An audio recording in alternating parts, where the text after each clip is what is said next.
Even if they don't, we're gonna keep talking. We're good. A couple people were waiting for me to I do it. see it saying it's streaming live on YouTube now. Even if they don't, we're gonna. All right. All right. Welcome to another episode of the Philly Old Head Review. Today, our guest is Mr. David Whalen, and we're going to talk about financial literacy. But prior to that, I'm going to let him introduce himself and talk about his credentials. Mr. Whalen. I don't have no credentials. I have experience, though. I got good experience. I'm just like anybody else. I'm the average person, but I have an extreme passion for money. So part of my background, I've been an entrepreneur a lot of my years. I was in real estate. But the last 20 some years, 8 years, I was a banker. So I was 8 years a banker. That's really what motivated me to do what I do right now. The last 15 years, I've been a licensed personal financial advisor. And I always tell people that I'm fully licensed to give you investment advice. I'm fully licensed to provide financial planning to you. Part of it is that credentials are good because it says somebody made an effort to move ahead, learn a little bit more to help you. I'm a helper and I like money. So I have combined those two to do what I do. And I'm more interested in helping people. I think you have to know who you are and what your skill sets are. Right. And I think that once you know that and get comfortable with that, then I think that you can help other people. So I had to help myself first. Right. But then after that, I can help other people, just kind of through my own testimonies. You don't have a testimony unless you've been through a test. Right. Okay. But once you've been tested, you kind of know how to help people because you know how you've been helped. So, but those So are my credentials. let's let's talk a little bit about today's environment. Um, over the past year, the world has been dealing with this pandemic, and the effects have been felt, all over. Economy shut down and the like. So, what can you offer us today, or what kind of perspective can you give us as far as financial, putting the whole financial literacy thing in perspective? What can we do to, kind of set up our futures a little bit? Yeah. And Omar, what I want to do is first of all, thank you for the opportunity to even be talking to people. I think uh, talking about money is not it is not and it should not be a mystery. We should be talking more, having good conversations about money. Um, this year or the past year, 2020, and what we're still in now is just a symptom of what has been going on all along. It's just the virus has created a more extreme situation for a lot of people because it shut off income. So, that was to me, the most challenging thing. But all you have to do is look back in history, 2008 and 9, when President Obama was in, we was almost off the cliff then, the financial cliff.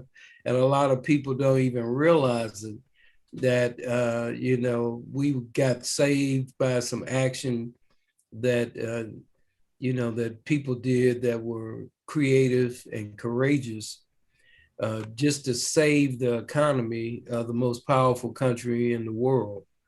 Then you had during President Trump's era, he shut down the government.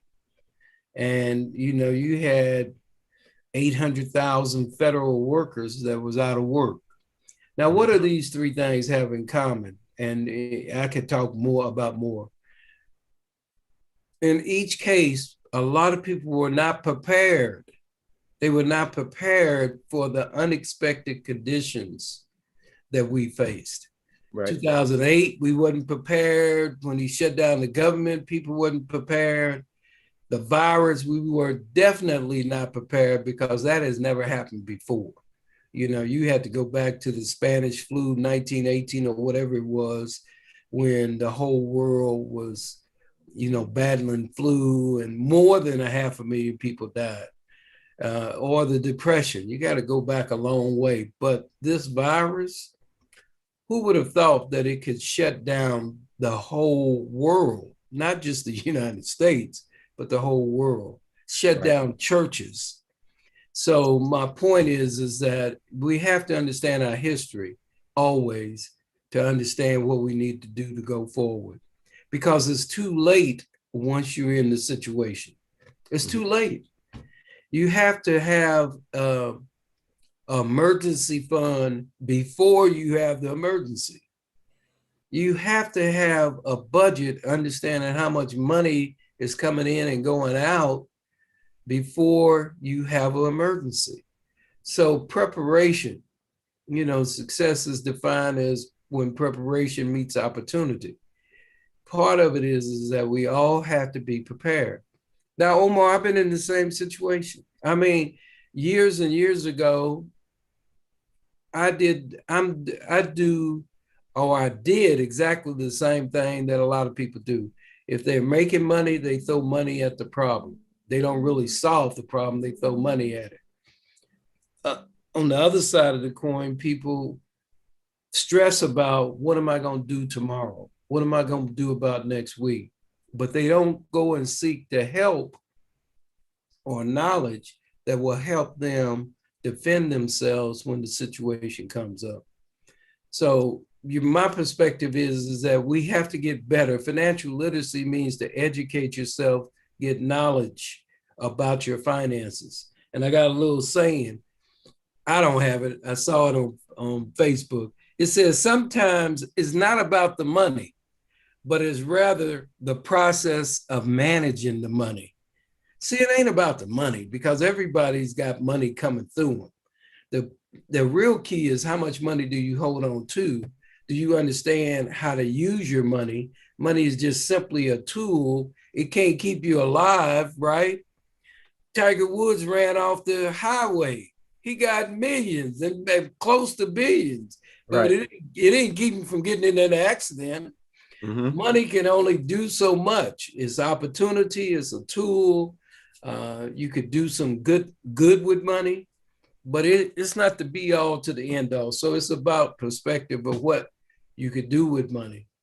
I always remind people, when I first started talking with people, I ran across, do a class, a financial literacy class at my church. And a lady brought an article in some 5 years ago about a lady named Osceola McCarty. Osceola McCarty passed away about 4 or 5 years ago at 91 years of age. Right. He's out of Hattiesburg, Mississippi, was born and raised down there. She was a washwoman. And I know people know what a washwoman is because they probably had a grandmother or aunt or somebody that washed clothes for other people. Mm-hmm. They've heard of that washwoman term. Osceola McCarty never made more than $25,000 in any 1 year. Never made more than $25,000. By the time that she got to be in her 80s and 90s, she had accumulated some $250,000 from washing people's clothes. She donated $150,000 to the University of Southern Mississippi for scholarships for African-American students that did not have any money. She was never educated. She dropped out in the 5th grade because her father died. I always tell people it is not about how much money you make, it's how much money you keep. And we have got to have a mindset that the more money I can hold on to, the better off it's going to be for me and my family. But I always find it fascinating that somebody that didn't make a whole lot of money, no more than $25,000, was able to accumulate and then donate for the benefit of other people $150,000. And you know, she got all kind of awards. People added money to her scholarship fund. It was Mhm. amazing. She got Yeah, to meet President Obama, the whole thing. we spoke a little bit offline about consumerism within families versus saving money, and you just touched on a little bit about that. How important is it nowadays that with all the commercialism on social media, television, and the likes, how important is it for families, especially persons making under $100,000 a year, or even 150,000, because it's really not a lot of money. But how important is it for us to kind of control that narrative and not fall into consumerism, and saving money and investing and things like that? Yeah. Omar, there are financial tools out there that every family could use. And my number one tool is a budget. There is every corporation in America, every business has a budget. Why families don't have a budget, a household budget, just talking about how much money total is coming in on a monthly basis, how much money is going out, and to who is really the key tool. I have a garden, and it's hard to do a garden with just your hands. You got to have some kind of tools. Right. And finance is no different. It's really no different. You have to have certain tools to keep the basics in place. And once you take care of the basics, the rest will take care of itself, the accumulation and stuff like that. So I Mm-hmm. always tell people, when I have clients come in my office, I'm a financial advisor. When I have clients come in my office, I don't really care how much money they make. I start with the same thing with all of my clients, whether you make 5 figures or 8 figures, I don't care. What is your budget? People need to know and focus on how much money is coming in and going out of the house. Why? Because the budget has benefits beyond your comprehension. It just helps you understand where your money is going. Can I incur debt?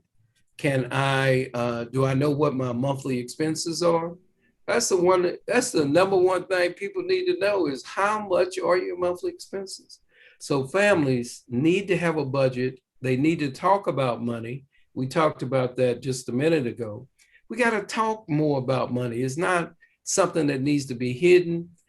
Families, the word family means, FA. Sometimes that means you got to give financial aid, FA, to family members. So you gotta have like a corporation mentality. The husband, whatever the family structure is, if it's a husband and wife, just the husband, just the wife, and the kids, everybody needs to know about how money flows, how it comes in, how it goes. And let me just say this before you ask another question. When I do seminars with young people in high school, you know what I ask them? Have you ever seen a light bill? Have you ever seen a water bill? And Right. they'll hold their hands up and say they never seen it. And that's because parents don't show it to them. Our kids grow up and they just think lights, water, and gas is free. Food Mm-hmm. is free. It just shows up. No, they need to know that you living in this house and you living rent free, sucking up air and water and all that and food. You need to know how that stuff happens because it will benefit them in the future. So you suggesting that we should show the kids the bills? Oh yeah. Oh yeah, Okay. man. It's fascinating. When they see it, they'll say, "What is this?" And you go turn on the water. When you turn on that water, this is what they send me. When you click the lights on, this is what they send me. All When right. we cook, this is what they send me. So they need to understand why they gonna have a family one day, right? Right. And we kind of learn from our parents, whether they know it or not. We watch what they do and what they say before we listen to what they would be. We hear what they say. We watch and see what you do. I have the funniest. I'm gonna give you this funny example. Oh, lots of years ago, my son was 6 years old. He's 30 something now. He's 6 years old. He said, "Dad, let's go have some fun this weekend, blah, blah." And you know what? That was one of them weekends I didn't have a whole lot of spare money, right? Right. And I said, well, son, I'm trying to be cool. Hey, man, let's just go to the park or something. Oh, no, man, I want to do this and that. So I said, well, look, I just don't have the money. I just told him straight out. You know what he said? Dad, why don't you go to that silver machine that you always driving up to, right? The ATM. Why don't you go there and get some money out of it? You know what I told him? I try to be cool. I said, son, that machine will not give you any money unless you put money in it. You got to put money in it to get money out of it. Right. But he's been watching me pull up there getting money. And that's what I'm telling you about young people, families. What you do is very important. So you spoke about tools that we can use to do budgets and the like. Well, now we know we have a lot of tools for investments, whether it's through Cash App, the little penny hoarder things like that. What type of investments? Because we spoke about the Bitcoin and stuff like that, and you expressed your I don't want to say defiance, but you express your distaste for that type of currency. But what type of safe investments would you recommend or that you see for especially young teenage kids that's just starting to work? What type of investments would you recommend that they consider to save money moving forward? You know what I recommend with people? I recommend, and full disclosure, I'm old school. I still write checks out. If it's a major expense, I write them a check. Right. My belief is that you put your infrastructure in place first. To me, what infrastructure means is that I automatically, automatically save money. When I get paid, the bank automatically transfers money from my checking account to my savings account. People do it with their retirement all the time. When they work and they have a retirement account, money is automatically transferred, put away. You don't even see it. And after a while, it grows. I think people have to minimize their debt because a lot of people are paying credit card debt. They're paying car loans. If you're paying a house note, that's good. If you got a mortgage, because that part is good. But sometimes we're paying money out that we could be saving.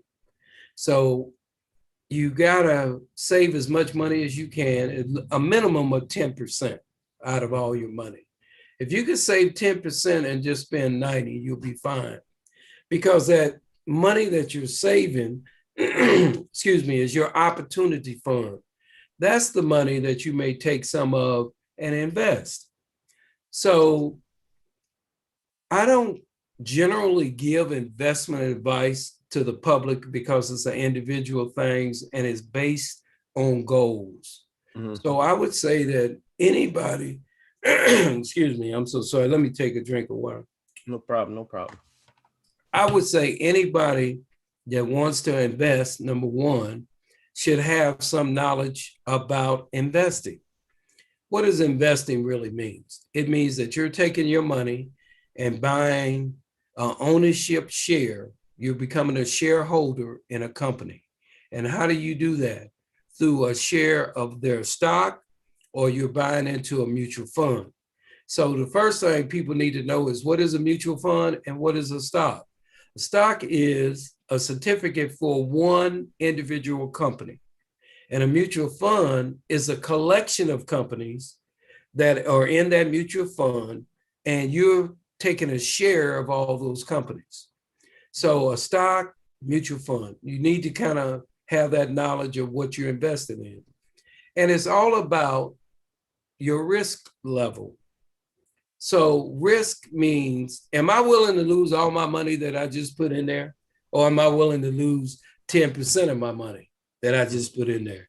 Right. Or am I willing to lose 20%? So they call that, you're either conservative, moderately conservative, moderate, moderately aggressive, or aggressive. Young people can be aggressive, risk tolerance wise, because they have time. Old folks like me, you can't be that aggressive. You got to be more moderate. I'm willing to lose 10% of my investment or gain 10% of my investment. So moderate is basically middle of the road. Right. So now for young people or anybody, we all wearing Nike shoes. My philosophy is, if I'm using something, become an owner of it. If it's a publicly traded company, right. Some companies are private, so you can't buy any shares in it at all. But if it's a publicly traded company, then you could buy an ownership share. So Nike is one of those shares. Our young folks want to buy a $200 pair of shoes. Well, doggone, Nike stock is only at $110. Why don't you become an owner? Then you're feeding yourself. So there's you got Johnson & Johnson out there. You got Walgreens, you got CVS, you got all these companies. Do you go use them? Do you buy Chipotle's? Do you buy Wendy's, McDonald's? Do you use AT&T? You got all these companies, and they let you become shareholders, and this is what they do. You're a shareholder, they pay you what they call a dividend. A dividend comes out on a quarterly basis. So as long as I'm a shareholder, they're going to pay me a dividend for life, long as I hold the share. Now, if I hold 10,000 shares of that company, they're going to still pay me a dividend. But them dividends start adding up. Right. So I say to young people, here's the game. The game is no better game than this. I give you my money. The company goes to work for me, pays me back the dividend. Eventually, you'll get paid back the money you put in. And oh, by the way, you're a shareholder. So if I go buy a pair of Nike shoes, I'm feeding myself. So money is to me, I always call it a game. It took me a long time to figure it out, but it's simple. It's a simplistic game.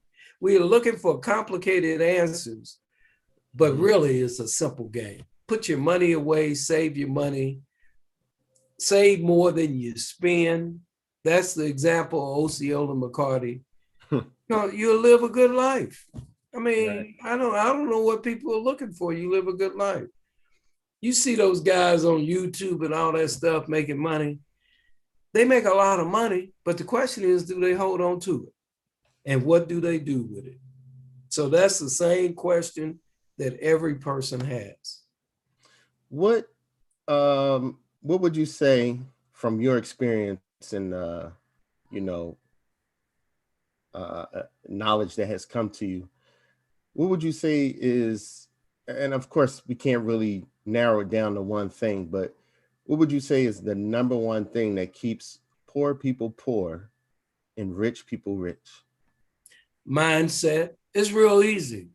Your mind, knowledge, your mindset. Now, it is true that it is true that a certain amount of the population, the people out there, they don't make enough money to do the kind of things that wealthy people do. I mean, but people who are wealthy became wealthy one or two or three ways. One is they inherited some money. Two, they could have started a business, and everybody's got the creativity to start a business. or they became educationally a good profession that makes a lot of money. Your position in life does not preclude that you cannot be successful. So it still comes back to your mindset. I was lucky. My father had a business, a cab business. We were in taxis, buses, limousines. But you know what I learned at an early age? I learned how to, on Saturday mornings, he would make me and my siblings come down there, pick us up, take us down there, and we had to count coins. My sister would count the dollars, the $5, $10, 20s, and all that, right? Right. My brother would count quarters and put them in a sleeve. Mm-hmm. I was the littlest, so they made me take care of the pennies. The pennies, you got to put 50 pennies in the sleeve. Mm-hmm. You only put maybe 25 quarters in the sleeve. So that's a harder job. But the point is that I learned to count money. People don't even know how to count their change. They rely upon the clerk to tell them how much money they getting back. And you know what the clerk is relying on? The machine to give them the right answer.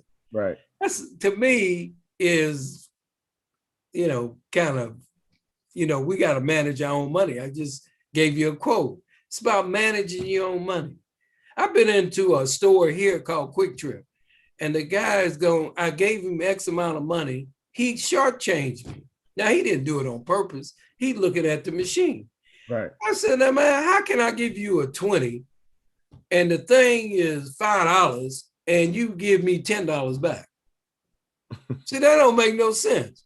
He's going to argue with me till somebody else comes over and says, yeah, you didn't give him enough money. The point is where we can't accept everything. I'm on a basic level, I'm going to hold on to every dollar I can. I pick up pennies on the street and dimes. I mean, I ain't too proud for all that, but I'm debt free. It's a mindset. It's a game to me, and it should be a game to everybody else. But poor people have a more difficult situation that they have to come out of versus somebody that's working every day, making a good salary versus somebody that's wealthy. But I'm going to tell you something, what the wealthy do that people need to understand. They watch their money. They have money work for them. They have it invested. They have businesses. And the way that you get wealthy is that you make money every day. Mm-hmm. Making money every day is the key to wealth. So whether it's through dividends, through their business, through multiple streams of income, that's really the key. And that's one other thing. They don't stick with just one stream of income. They have multiple streams of income. Yeah, I think I was told we should have at least 5 to 7 streams of income. I think the Bible is, I could be wrong, but I think it's, man, if you have 3 to 4, you're doing good. If you have 2, you're doing great. If you have 3, you're doing more than great. But 4, see, every stream is time consuming, could be. So you only got 24 hours in the day, which brings me to a point. That's all the wealthy have. Nobody has more than 24 hours. It is what you do with the 24 hours that makes a difference. Right. So those of you watching, again, we're with Mr. David Whalen, and we're talking about financial literacy. If you have any questions, you can type them in the chat box, specific to your situation. And unfortunately, he couldn't give you any investment advice unless y'all sit down, and you may have to pay for that, but I'm sure. No, I'm good. You know what, man? I give people an hour and 15 minutes of my time. Right. That part that's not the deal. The deal is that every investment should be tied to a goal. Right. And everybody should have a short-term goal that is a year, a mid-range goal that is 1 to 5 years, and a long-range goal over 5 years, which means if you have those three sets of goals, that's what determines how you invest your money. I would not put long-term goal money in a short-term investment. So that's why I say that you start with your goals first, and then you start with saving money. And then, that other stuff takes care of itself. These young people know companies out there, there's the biggest deal that young people was talking about is GameStop. GameStop is where they buy these electronic games, right? And Yeah, I sold my stock, man, before it went all the way up. really? Well, that's all right. You didn't lose nothing. No, You gotta understand that losing is much better than not going all the way up to the top. Plus, you didn't know it was gonna go all the way to the top, no way. no, I didn't. So you know, look. Here's the old wise saying: if you don't lose no money, you've gained money. So Right. you all right. I mean, people see that's what I'm talking about. You can't get too greedy either, Omar. So when people get greedy, they lose. Where do you think scams come from? Absolutely. Scams are based on people being greedy, trying to find something for nothing. It doesn't exist. It don't exist. Never has. And everybody that's listening out there, they know their parent or grandparent told them the same thing. You cannot get something for nothing. It doesn't exist. So, purchasing products, commodities. Yes. Would you now? My personal views on usury and the like, is pretty conservative. So I'd rather pay for something in cash. Unfortunately, for many of us, the system promotes that you have credit lines of credit and things like that. So what would you recommend, for example, if somebody wants to buy a particular car? Would you recommend them to save the money up until they can pay for the car in cash? And I believe in just don't even buy a brand new car. Buy a used car a few years old, pay for it in cash, you're done with it. Or do you, well, even if that's the case, some people, they have to do the payment thing. So which route would you recommend to, the average Joe or Karen on the street? Which way should they go? And of course, that would be in consideration to how much money they make and the like, but just in general. Right.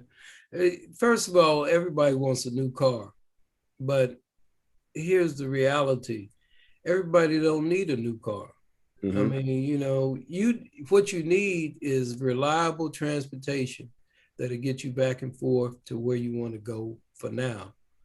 So I'm not a big believer in debt. There's a certain level of debt that people that is good. Like as I said, building wealth starts with having a good house, a good piece of real estate that accumulates.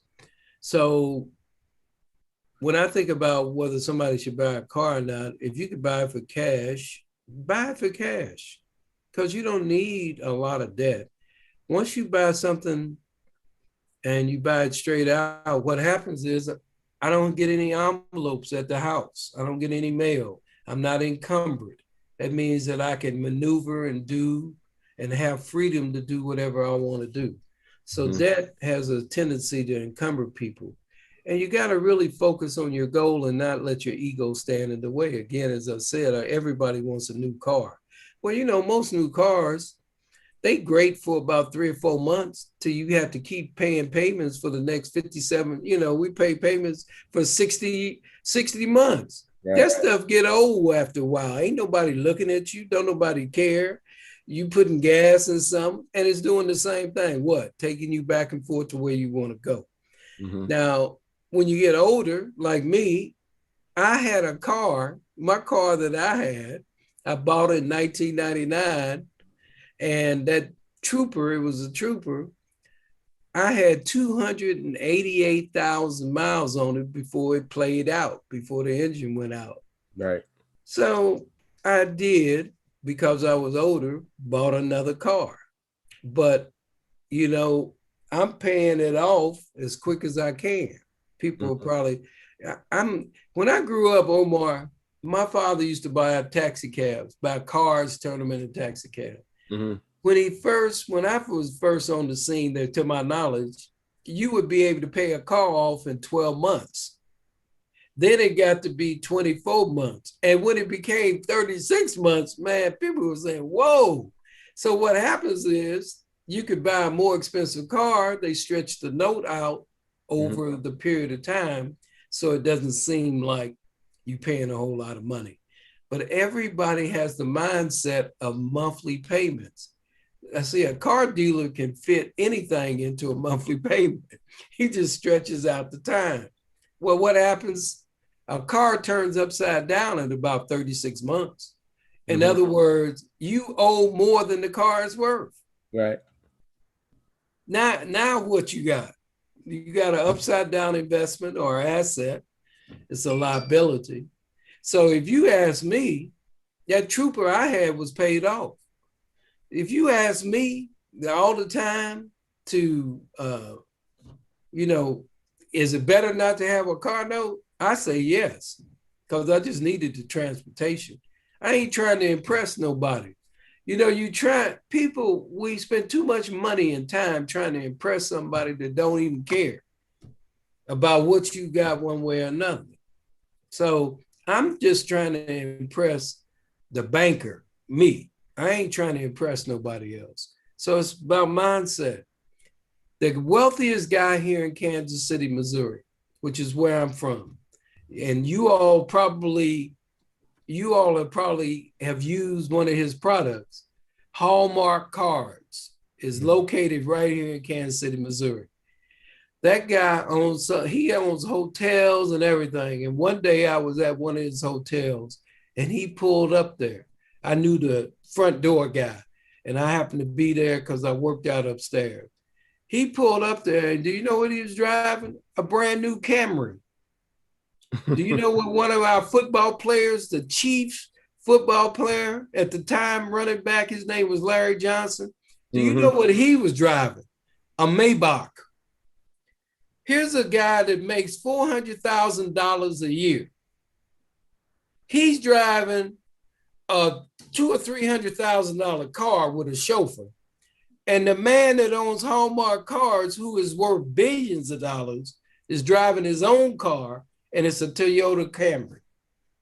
Mm. When you see stuff like that, it's about, you wonder why people who are wealthy remain wealthy, because they know how to manage their money. Now, if you went out to his house, the car ain't no big deal. But if you go out to Hall's house, now that's different. Right. Right. He got a big old mansion, Right. but he's driving his own car. So perspective is, to me, do what is best for your pocketbook and your family. Save that money.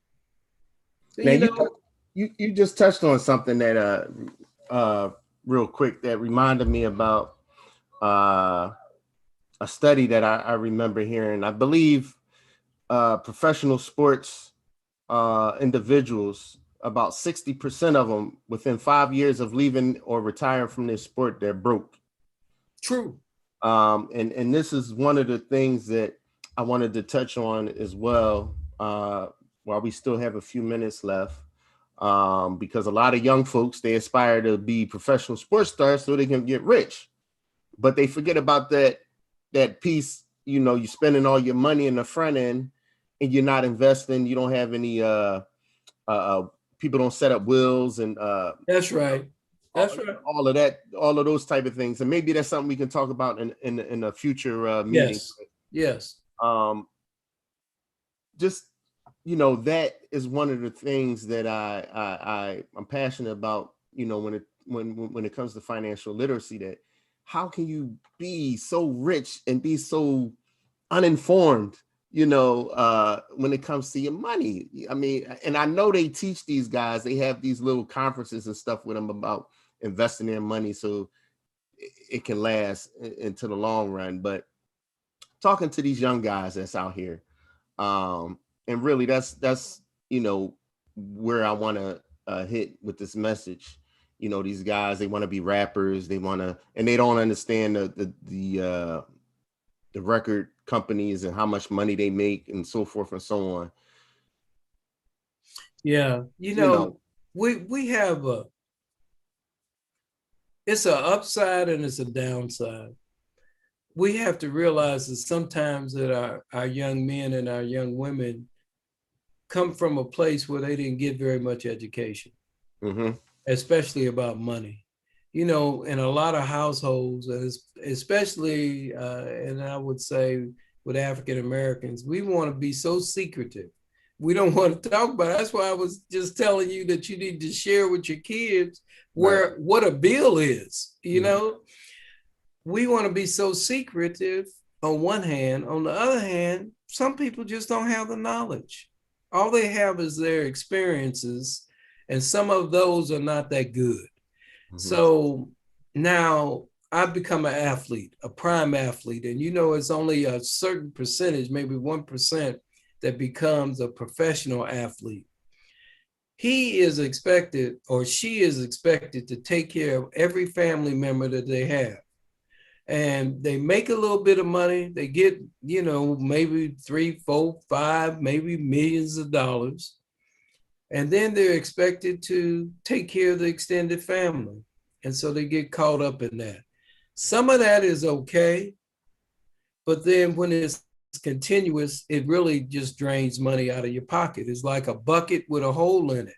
It just, after a while, it's going one way, and that's out of your pocket.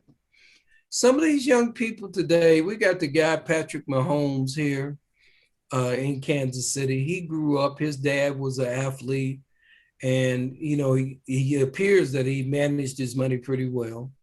So Patrick Mahomes is managing his money well. He's doing some of the things that these young people do.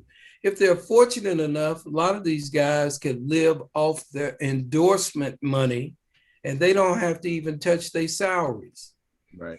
So, but everybody is not in that situation. Most players are at the minimum level, but people expect them to spend the same level of money as somebody that's making a whole hundreds of thousands of dollars. So you just got, they have to, like all of us, have to take an interest in their money and who they are. Some of it is about self-worth. It's about how I feel about myself. The number one question I had was one to start with is what is your personal relationship with your money? Some people don't like their money. Some people just view it as a negative thing. Some people love it. They love spending, but they don't like saving. So sometimes it comes down to how much knowledge do I have and how much am I willing to learn? Because all of us have to continuously learn about money. It's a subject matter that anybody can get smarter about, but you got to put the work in. It's not just going to automatically come. That's why you have to read, you have to pay attention, you have to talk to professionals, and just kind of use your common sense. Although common sense ain't that common, you got to use your common sense. Does this make sense to me? Do I understand it? You got to humble yourself in a certain way to get to where you want to go. Nobody knows everything. So if somebody tells you they do, you better run away from them. That's why you have to continuously to learn, particularly about money, because it changes every day. Something is changing. But our young people just have to have a relationship with somebody that they can really be honest with, because there's so much with being an athlete or a rapper, so much facade. Don't nobody really care about, yeah, you have a talent and a skill. That's great. But who are you as a person? That's what I like getting. My clients, I want to know who you are, because I don't like getting into foolishness. That's not my deal. My deal is to help you achieve your goals. And so, everybody needs somebody to talk to in Absolutely. terms of that. Yeah. So I don't know how you're looking on time, but we can set up another meeting at another date. We appreciate you coming on and sharing some of your knowledge and experience. And hopefully we can tie down something even more specific at the next talk. I'm waiting on that book you sent me to be able to open it up. It's on the way, brother. I believe in reading. I believe in, you got to read, you got to learn. That book is on the way. It's in the mail. Yeah, I appreciate that. Now, how long the mail gonna take to get to you? Listen. Yeah, but it's on the way. I'm waiting on but before signing off, I want to say I'm proud that finally, hopefully I can sign on the dotted line here shortly, as long as I have breath, get my trust fund set up for my children. Yeah. Because that's important as well when you pass away, that you have that set up for your children and your loved ones, so they're not arguing and bickering over, pennies or whatever you leave behind, property and all that other stuff. So this is something that even poor folks need to think about. That is something that could be done, and you don't have to spend a lot of money to get it done. But these are things, your will, your living will, your trust, all of that. So you don't wind up like a lot of the stars, Prince, Kobe Bryant, Aretha Franklin, Derek Johnson from that used to play for the Chiefs when he passed. Was Derek? What's his last name? Derek. The linebacker that passed. Derek Thomas. Derek Thomas. And you wouldn't believe it, but that stuff is still tied up in court. Yeah, so a lot of times it's an afterthought. We think we're gonna be here, for a long time. I'll do it when I get old, do the trust fund. But these are some things that we need to think about. No matter how much money you have. Yeah, that's right. That's right. Yeah. People always think, let me say this lastly. People always, I don't know why people think this way, but it's the mindset. They always think that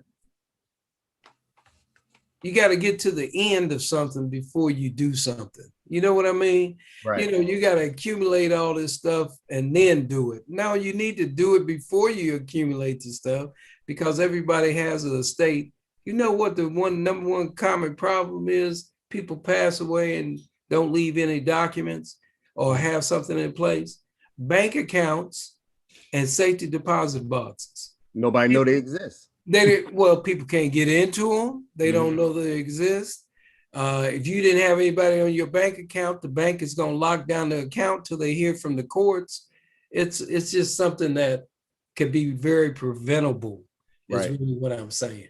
So, yeah. So you're right about that. So I'm glad you're taking the step to do it. And you know what, Omar, all we got to do is spend 15 minutes a day. I tell people 15 minutes, 5 days a week. That's an hour and 15 minutes. If you just spend 15 minutes concentrating on the financial things that you need to do, man, over a month or two, you will have things more accomplished than ever. So, it's just a matter of concentration. All right. Yeah. I appreciate you, man. I appreciate you spending time with us today to share some of that knowledge. Like I said, hopefully we can set something up again in the near future, and touch on something more specific. For all our audience out there, like, share, and subscribe to this channel. Mr. Whalen, where can they find you? Are you on? Do you have any information? I am. Yeah, I'm a financial advisor with Ameriprise Financial in Kansas City, Missouri. And I always tell people, you can just call me at my office, 816-373-1068. But you can also look me up on LinkedIn and all that stuff. Facebook, I think I got a Facebook page out there.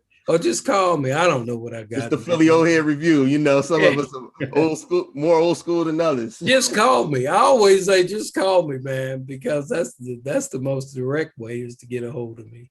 816-373-1068. Trust me, you leave me a message, I'll return your call. All right, y'all, get at Mr. Whalen, you know, with your questions. And hopefully we can have him on again sometime in the near future. I appreciate everybody. We're gonna book something where we make it, we need to make a money series, Saturday, yeah, a money series of it. Then people will know that I'm gonna be on, and then they can ask their questions and have some All fun. right, there you have it. There you have it. All right, guys, thanks for coming to another episode of the Philly Old Head Review.